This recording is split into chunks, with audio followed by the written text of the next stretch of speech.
പ്രസവ ശസ്ത്രക്രിയയ്ക്കിടെ വയറ്റിൽ കത്രിക കുടുങ്ങിയ സംഭവത്തിൽ പോലീസ് കുറ്റപത്രം സമർപ്പിച്ചു. കുന്നമംഗലം കോടതിയിലാണ് പോലീസ് കുറ്റപത്രം സമർപ്പിച്ചത്. വിവരങ്ങളുമായി സോണൽ കൃഷ്ണ ചേരുന്നുണ്ട്. സോണൽ, മറ്റു വിശദാംശങ്ങൾ.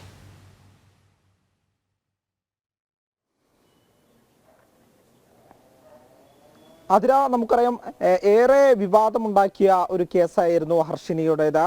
ഹർഷിനിയുടെ വയറ്റിൽ ഈ കത്രിക, അതായത് പ്രസവ ശസ്ത്രക്രിയക്കിടെ കത്രിക മറന്നുവെക്കുന്ന ഒരു സാഹചര്യം ഉണ്ടായി. എന്നാൽ ഇതുമായി ബന്ധപ്പെട്ട നിരവധി സമരങ്ങളും അതുപോലെ തന്നെ നിരവധി പ്രക്ഷോഭങ്ങളും ഹർഷിന നടത്തിയിട്ട് ഉണ്ട്. അതിനൊടുവിലാണ് അത്തരത്തിൽ ഇപ്പോൾ ഒരു നീതിയിലേക്ക് എത്തുന്നു എന്നുള്ള കാര്യം കൂടി പറയേണ്ടതുണ്ട്. ഇപ്പോൾ മെഡിക്കൽ കോളേജ് പോലീസാണ് വിഷയത്തിൽ കുന്നമംഗലം കോടതിയിൽ കുറ്റപത്രം സമർപ്പിച്ചിരിക്കുന്നത്. 750 പേജുള്ള കുറ്റപത്രമാണ് സമർപ്പിച്ചിരിക്കുന്നത്. ഇതിൽ 60 സാക്ഷികളുണ്ട് ാണ് പ്രധാനമായി പറയുന്നത്. അതുപോലെ തന്നെ ഈ ഒരു കേസിൽ അല്ലെങ്കിൽ ഈ ഒരു കുറ്റപത്രത്തിൽ 2 ഡോക്ടർമാരെയും 2 നഴ്സുമാരെയും പ്രതിയാക്കിയിട്ടാണ് ഈ കുറ്റപത്രം സമർപ്പിച്ചിരിക്കുന്നത് എന്നുള്ളതാണ്. 2017 നടത്തിയ MRI സ്കാനിംഗ് ആണ് ഈ അന്വേഷണത്തിന് നിർണായകമായത് എന്നുള്ളത്, പ്രതികളിലേക്ക് എത്താൻ വേണ്ടി നിർണായകമായത് എന്നുള്ളതും പ്രധാനമായി ഈ ഒരു കുറ്റപത്രത്തിൽ ചൂണ്ടിക്കാണിക്കുന്നുണ്ട്. അതുപോലെ തന്നെ ഈ നഷ്ടപരിഹാരം ലഭിക്കണം, അതായത് ഈ കേസുമായി ബന്ധപ്പെട്ട നിരവധി തവണ താൻ വലിയ പ്രക്ഷോഭങ്ങളും അതുപോലെ തന്നെ സമരങ്ങളുമായി മുന്നോട്ട് നീങ്ങിയിട്ടുണ്ട്. നിരവധി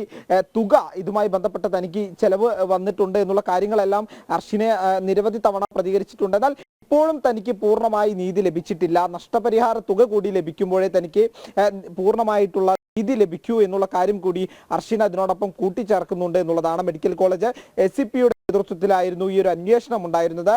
നമുക്കറിയാം, തൊട്ട് മുമ്പ്, അതായത് ഏതാനും ദിവസങ്ങൾക്ക് മുമ്പ് സെക്രട്ടേറിയറ്റിന് മുന്നിലേക്ക് ഹർഷിന സമരം മാറ്റാൻ വേണ്ടി പ്രഖ്യാപിച്ച സമയത്താണ് ഈ ഡോക്ടർമാരെയും നഴ്സുമാരെയും ചെയ്യാനുള്ള അനുമതി സർക്കാരിന്റെ ഭാഗത്ത് നിന്ന് ലഭിക്കുന്നത്. തുടർന്നാണ് ഇത്തരത്തിൽ കുറ്റപത്രം സമർപ്പിക്കുന്നതും. എന്നിരുന്നാലും പ്രധാനമായി പറയേണ്ടത് തനിക്ക് ലഭിക്കേണ്ട നഷ്ടപരിഹാര തുക തനിക്ക് തന്നെ ചെയ്യണം. എന്നിരുന്നാൽ മാത്രമേ തനിക്ക് പൂർണ്ണമായി നീതി ലഭിക്കൂ എന്നുള്ളതാണ് ഹർഷിന പറയുന്നത്. ഇതിന് ശേഷം ഹർഷിന മാധ്യമങ്ങളെ കണ്ടപ്പോഴും നമ്മൾ സംസാരിച്ചപ്പോഴും ഹർഷിന പറഞ്ഞത് ഒറ്റ കാര്യം മാത്രമാണ്, അതായത് തനിക്ക് നഷ്ടപരിഹാരം കൂടി ലഭിക്കണം, എങ്കിൽ മാത്രമേ എനിക്ക് നീതി ഉറപ്പാക്കാൻ പറ്റുകയുള്ളൂ എന്നുള്ള കാര്യം തന്നെയാണ്. കാരണം നീതി ലഭിക്കുമെന്ന് തന്നെയാണ് തന്റെ പ്രതീക്ഷ എന്നും ഹർഷിന കൂട്ടിച്ചേർക്കുന്നുണ്ട്. പ്രധാനമായി പറയേണ്ടത്, ആദ്യഘട്ടത്തിലെല്ലാം തന്നെ ഹർഷിനയെ തടയുന്ന ഒരു നിലപാടായിരുന്നു ആരോഗ്യ വകുപ്പിന്റെ ഭാഗത്തു നിന്നുണ്ടായിരുന്ന. വർഷങ്ങളായിട്ട് നടന്നു വരുന്ന ഒരു സമരമാണ്. നമുക്കറിയാം, ആരോഗ്യമന്ത്രി ഉൾപ്പെടെ ഈ വിഷയവുമായി ബന്ധപ്പെട്ട് ഹർഷിനയുടെ കൂടെയാണ് എന്ന് നിരവധി തവണ പറഞ്ഞെങ്കിലും നീതി ഉറപ്പാക്കാൻ പറ്റാത്ത ഒരു സാഹചര്യമായിരുന്നു അന്ന്.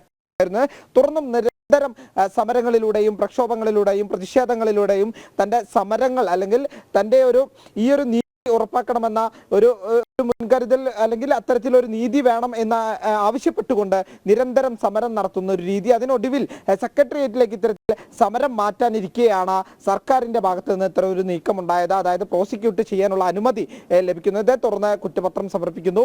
ഹർഷിന ഇപ്പോൾ നീതിയിലേക്ക് അടുക്കുന്നു എന്നുള്ളതാണ് പ്രധാനമായി പറയേണ്ടത്. ശരി, ശസ്ത്രക്രിയയ്ക്കിടെ വയറ്റിൽ കത്രിക കുടുങ്ങിയ സംഭവത്തിൽ കുറ്റപത്രം സമർപ്പിച്ചു. സോണൽ കൃഷ്ണയാണ് വിശദാംശങ്ങൾ നൽകിക്കൊണ്ടിരുന്നത്.